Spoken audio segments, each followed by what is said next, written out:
नमस्कार, आदाब, सत श्री अकाल, जय भीम, जोहार। मेरा नाम है नवीन कुमार।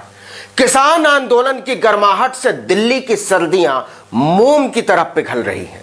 प्रधानमंत्री नरेंद्र मोदी इसके ताप से अविचलित नजर आने की नाकाम कोशिश जरूर कर रहे हैं, लेकिन उनके प्यारे दोस्त मुकेश अंबानी की हालत खराब हो चुकी है।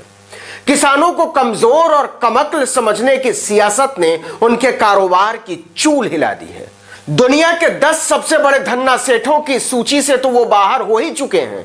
गलत सलत तरीके से शेयरों के भाव बढ़ाने और घटाने, निवेशकों को चूना लगाने के चक्कर में सेबी ने 40 करोड़ रुपए का जुर्माना ऊपर से ठोक दिया है। 15 करोड़ रुपया मुकेश अंबानी पर और 25 करोड़ रुपया रिलायंस पर। जरा सोचिए कि भारत का सबसे रईस आदमी, सबसे बड़ा कारोबारी अपनी दौलत बढ़ाने के लिए अपनी ही 2 कंपनियों के शेयरों की खरीद बिक्री दलालों के मार्फत चोरी छिपे कर रहा था।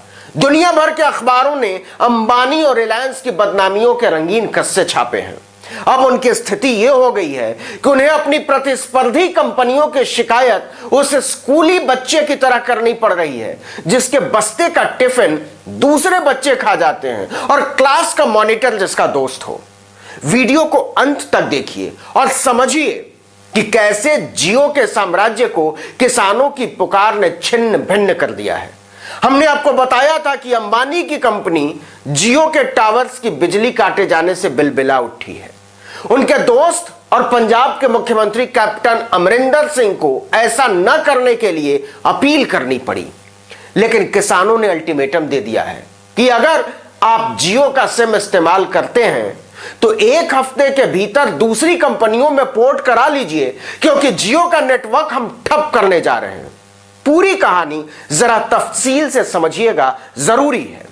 यह तो आप जानते ही हैं कि किसानों ने अंबानी और अडानी के प्रोडक्ट्स के बहिष्कार की अपील कर रखी है।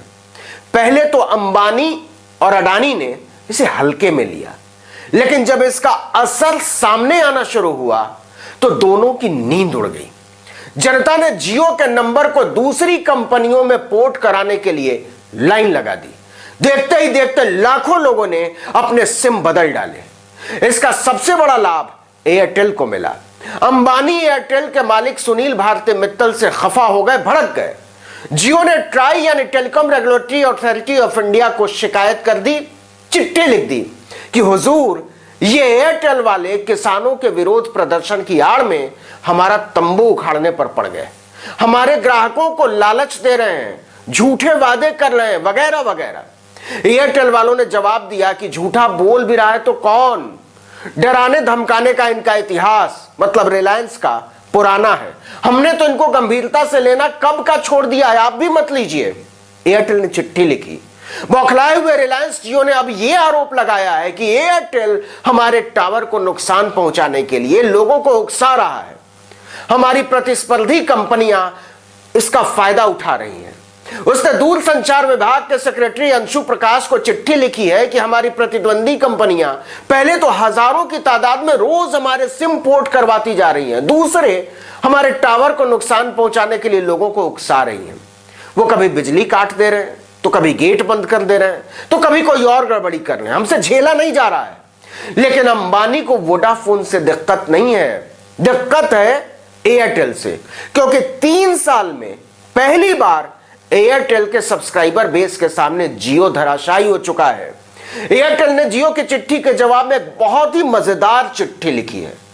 एयरटेल ने लिखा है कि रिलायंस जियो के आरोप बेबुनियाद और बेतुके हैं। जियो वाले हवा में बात कर रहे हैं। उन्होंने इस बात का कोई सबूत नहीं दिया है कि जियो के टावरों को नुकसान पहुंचाने में भारतीय एयरटेल की कोई भूमिका है। इसलिए जियो के आरोपों को अवमानना के साथ रद्दी की टोकरी में फेंक देना चाहिए। जरा सोचिए, क्या दिन आए हैं कि जो अंबानी खुलेआम प्रधानमंत्री की पीठ पर हाथ रख देते हैं, उनके रिलायंस और जियो को बात बात पर सरकार के सामने हाथ जोड़ना पड़ रहा है कि हमको किसानों के कोप से बचा लीजिए, हमको कहीं का नहीं छोड़ेंगे। एयरटेल ने बाकायदा मोदी सरकार पर अंबानी की पकड़ की तरफ इशारा किया है। एयरटेल के मुख्य नियामक अधिकारी यानी सीआरओ ने 28 दिसंबर को अपनी जवाबी चिट्ठी में लिखा कि जियो का यह आरोप कि टावरों के साथ तोड़फोड़ कर ग्राहकों को एयरटेल में स्विच करने पर मजबूर करने के लिए एयरटेल किसान आंदोलन के पीछे खड़ा है, अपने आप में बहुत बेतुका है, बकवास है। जियो ऐसा सोच भी कैसे सकता है कि उसके ग्राहकों को अपने साथ जोड़ने के लिए एयरटेल के पास इतनी ताकत है। अगर हमारे पास इतनी ताकत होती तो पिछले 3 वर्षों में हमने इसका इस्तेमाल किया होता, जब हमारे लाखों ग्राहक जियो के पास भागे जा रहे थे।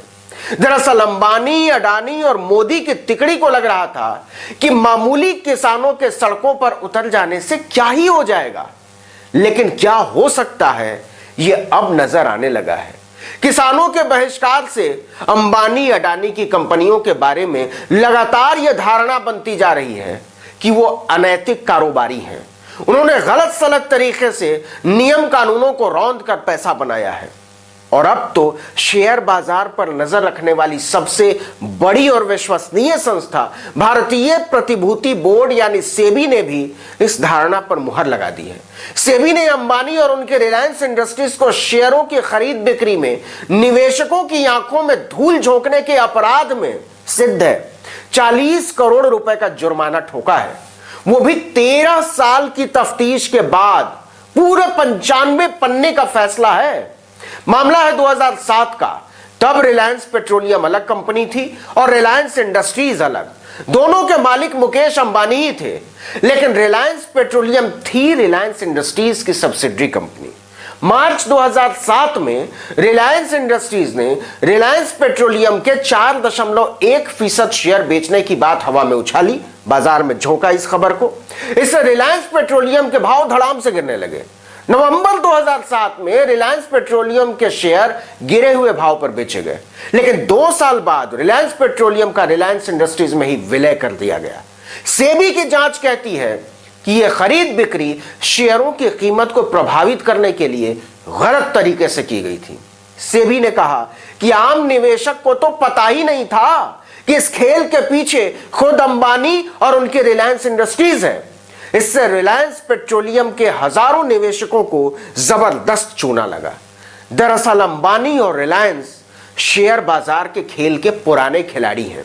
सेबी ने साल 2017 में रिलायंस इंडस्ट्रीज और उसके 11 प्रमोटरों को 447 करोड़ रुपए जमा कराने को कहा था और उनके शेयर ट्रेडिंग पर 1 साल के लिए रोक लगा दी थी। सेबी ने यह भी कहा था कि 447 करोड़ रुपए की रकम 29 नवंबर 2007 से 12% ब्याज के साथ जमा कराइए। यह पूरी रकम लगभग 1000 करोड़ रुपए बनती थी। रिलायंस ने इस फैसले के खिलाफ अपील कर दी, लेकिन 2020 में अपीलेट ट्रिब्यूनल ने सेबी के फैसले को सही ठहराते हुए कंपनी की अपील खारिज कर दी। अंबानी सुप्रीम कोर्ट चले गए। सुप्रीम कोर्ट ने 18 दिसंबर 2020 को कहा कि पहले 250 करोड़ रुपए जमा कराइए, मतलब 447 करोड़ जो जुर्माना था उसका आधा, तब सुनवाई करेंगे।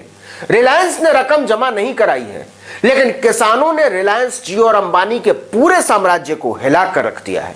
किसने सोचा था कि सरकारों को बनाने और गिराने की चाबी जेब में लेकर घूमने वाले अंबानी को किसान घुटनों के बल लाकर खड़ा कर देगा। इस वीडियो में इतना ही, लेकिन अगर आपने अब तक आर्टिकल 19 इंडिया को सब्सक्राइब नहीं किया है तो फौरन कर दीजिए, बेल आइकॉन दबाइए, घंटी जैसी एक छोटी सी आकृति, लाइक कीजिए और कमेंट करके बताइए कि हमारा वीडियो आपको कैसा लगा। अपने दोस्तों, परिचितों, रिश्तेदारों, समूहों में व्हाट्सएप, इंस्टाग्राम, फेसबुक, ट्विटर पर हमारे वीडियो लिंक्स को शेयर कीजिए, साझा कीजिए और हमारे फेसबुक पेज आर्टिकल 19 इंडिया को लाइक और फॉलो करना मत भूलिएगा। नमस्कार।